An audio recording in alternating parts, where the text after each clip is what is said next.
छतरपुर जिले में आज भी छुआछूत चरम सीमा पर है। एक तरफ बागेश्वर धाम के पीठाधीश्वर धीरेन्द्र कृष्ण शास्त्री हिंदू जोड़ो पदयात्रा करते हुए कहते हैं, जात पात की करो विदाई, हम सब हिंदू भाई भाई। दूसरी तरफ छतरपुर जिले के ही ग्राम कुटिया में पुराण बैठकी के भंडारे में बुलाकर अहरवार समाज को फट्टी पर नहीं दिया बैठने, पूरे समाज को किया अपमानित। अहरवार समाज के लोगों ने छतरपुर पुलिस अधीक्षक कार्यालय पहुंचकर एसपी को सौंपा आवेदन।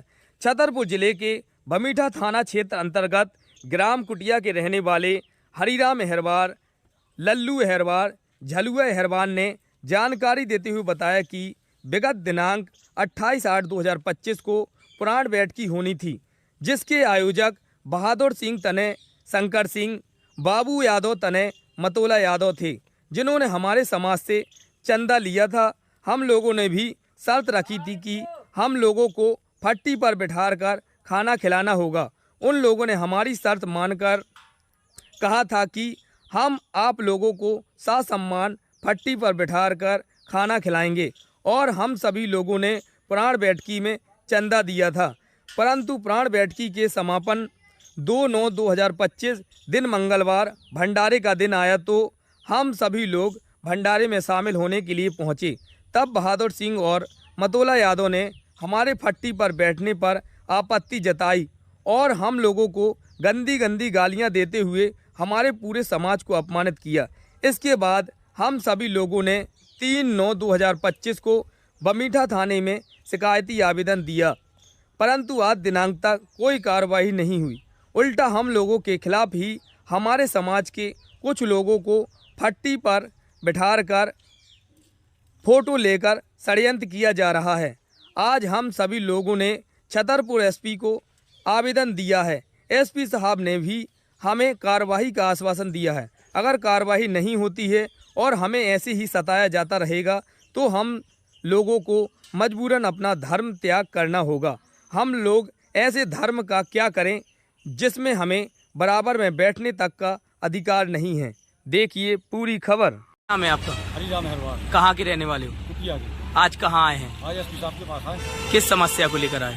इस समस्या के पास आए थे, हमारे साथ जाति सूचक शब्द और हमारे साथ भेदभाव करोगे और हमें साथ में बैठ के खाना खावे से अपमानित करोगे, संगे नहीं बिठाने तुम्हें, तुम जात के चमा रहा हो, इसे तुम नीचे बैठ के खाओ। बहादुर सिंह ने हम लोगों को अपमान करो, हम लोगों ने चंदा लाओ, 500-500 रुपये चंदा लाओ और कहते कि भैया तुम्हें सम्मान से खवाओ जो है, फिर भी जो अंदर भंडारा भाव उतने फिर सम्मान से खवाओ नहीं है हमें, और गाड़ी नहीं अलग से जाति सूचक बुरी बुरी गालियाँ दी। तो कह रहे तुम तो चमड़ाओ, तुम्हारे पोड़ा ढोची रहे, तो तुम कब कब उप सरपंच बन गए? हमारी पत्नी उप सरपंच है, तो हमें जो करो तुम उप सरपंच कब से बन गए? उप सरपंच बन गए तुम्हारी फट्टी मांगने लगे हमसे, किस तरीका की गाली करी। और ये बहादुर सिंह पूरे गाँव में एक ऐसा माहौल बना रखो कि गाँव का स्वतंत्र नहीं करने दे रहो। गाँव का अगर उनकी बात नहीं मानी जाती तो उनके संगे बैठक का है बंद करवाओ, इजाज से बंद कर दो, समाज में बंद कर दे। जो उनकी बात मानो तो ठीक है, जो आदमी की बात नहीं मानत सुबह तुम समाज से बंद कर रहो। कौन केस मोल्टे सीधे में दे रहो, झूठी आरोप लगा रहो। पिछली बार मेरे ऊपर झूठा आरोप लगाए, बोले 1 लाख रुपया ले गया, पीआई साहब को 50,000 दिए, 50,000 लेके भाग गया।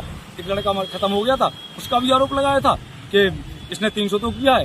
इसने कितने करवाओ, एक हमारा भाई खड़ा है, झूठा मुकदमा इसके ऊपर करवाया है, वो गंजन का केस तो 2018 में वो भी करवाया था। कहा करें, इतनी समस्या है, इतने तंग है ये व्यक्ति से कि हमें लगा कि अगर इस पर शासन प्रशासन से ये मांगे कि पर सुधार ला जाए, इस व्यक्ति के ऊपर कार्रवाई होवे, अन्यथा हम लोग गाँव छोड़ दे भी हो। जमीन जायदाद व्यक्ति हमें देश परदेश या कोई दूसरों गाँव देखने आए, तो जो व्यक्ति हमें झूठे मुकदमों में फंसा है, क्योंकि इसका लड़का पुष्पेंद्र सिंह जिला सदस्य वर्तमान में, उसकी दमंगई पे ये काम कर रहा है गाँव में, जिसको जैसे दबाना है वो। तो हम लोग आज यहाँ पे आए तो हमें ये पता नहीं कि पुष्पेंद्र सिंह कुटिया वाले? पुष्पेंद्र सिंह कुटिया वाले। अच्छा, ये कौन है उनके? इनके पिताजी हैं। अच्छा, पिताजी है जो आप लोगों को परेशान करते हैं? हमको परेशान करते हैं, उनके पिताजी हैं। तंग कर रखा हम लोगों को, जीना हराम कर रखा हम लोगों को। साहब जमीन जायदाद में जो टुकड़ा है 5 एकड़ जमीन की, ये टुकड़ा की 5 एकड़ जमीन, 5 एकड़ जमीन फर्जी तरीका से ग्राम सभा को उल्टे सीधे प्रस्ताव लगा। किसने करवा लिए? किसने करवा ली आपकी जमीन? बाप ने। अच्छा, क्या नाम है उनका? बहादुर राजा। अच्छा, बहादुर राजा। हाँ। तो सभी जितने गांव में रह रहे हैं तो सभी लोगों से ऐसे भेदभाव कर रहे हैं। सभी लोगों से सबके साथ समाज के साथ तो इतना बुरी तरीके से, बहुत बुरी तरीके से प्रताड़ित हैं हम लोग। आज एसपी साहब से मिले आप? जी, एसपी साहब से मिले। क्या उन्होंने बताया? एसपी साहब ने आश्वासन दिया कि मैं टीआई को फोन लगाता हूँ कि आपका केस दर्ज होगा, वो इस पर कार्रवाई होगी। एक तरफ जो बागेश्वर के संत हैं वो जात पात की विदाई की नारे लगा रहे हैं, और एक तरफ इस प्रकार का बागेश्वर वालों का सब दिखावा है। मुझे तो लग रहा है उल्टा ही हो रहा है। बागेश्वर वाले कहते हैं कि जात पात की करो विदाई, हम सब हिंदू भाई। अगर हम हिंदू भाई हैं तो हमारे साथ इस तरीके का भेदभाव क्यों किया जा रहा है? ये कहते हैं अभी तो होता नहीं था, अब तो और ज्यादा बढ़ गया है। जब से इन्होंने नारा चलाया, रैलियां चलाई हैं कि हिंदू बनाओ, हिंदू भाई हैं, तब से और ज्यादा भेदभाव हो रहा है। वो कहते हैं कि पुरानी परंपरा में जीना पड़ेगा तुम्हें। बहादुर सिंह का स्पष्ट कहना है, तुम्हारे पुरखा जैसे रहे वैसे रहना पड़े तुम्हें, ये कहना है। बागेश्वर वालों को हमें कुछ समझ में नहीं आ रहा है कि इनका कहनी और कथनी में बहुत फर्क आ रहा है हमें समझ में। बागेश्वर आप क्या चाहते हैं? हम चाहते हैं कि इस पर कार्रवाई हो।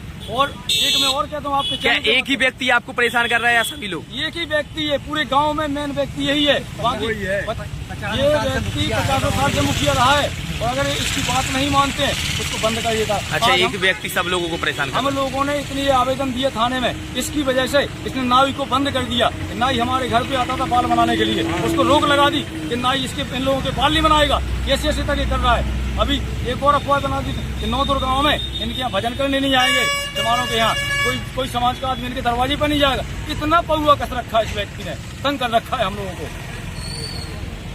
प्रशासन को सुनाते हैं, सुन लिया जाए तो ठीक है। और मैं एक बात और कहता हूँ कि बागेश्वर वाले महाराज जी को कि अगर इस तरीके की घटनाओं पर इनने एक्शन नहीं लिया, ये झूठा वादा कर रहे हैं कि जात पात मतलब तोड़ो, भाई इनको हिंदू को जोड़ो, अगर ये नहीं होता तो आज मैं एक चिंगारी बता रहा हूँ आपके चैनल के माध्यम से कि अन्यथा ये साल 2 साल के बीच में ये बहुत बड़ा आंदोलन बनेगा पूरे प्रदेश लेवल पे कि धर्म परिवर्तन का काम चालू किया जाएगा। हम लोग हिंदू धर्म को त्याग देंगे अगर हमें समानता नहीं मिली तो। इसमें हमारे साथ इस तरीके का भेदभाव होगा तो इस धर्म को ही त्याग देंगे हम लोग, जहाँ हमें समानता नहीं मिलेगी।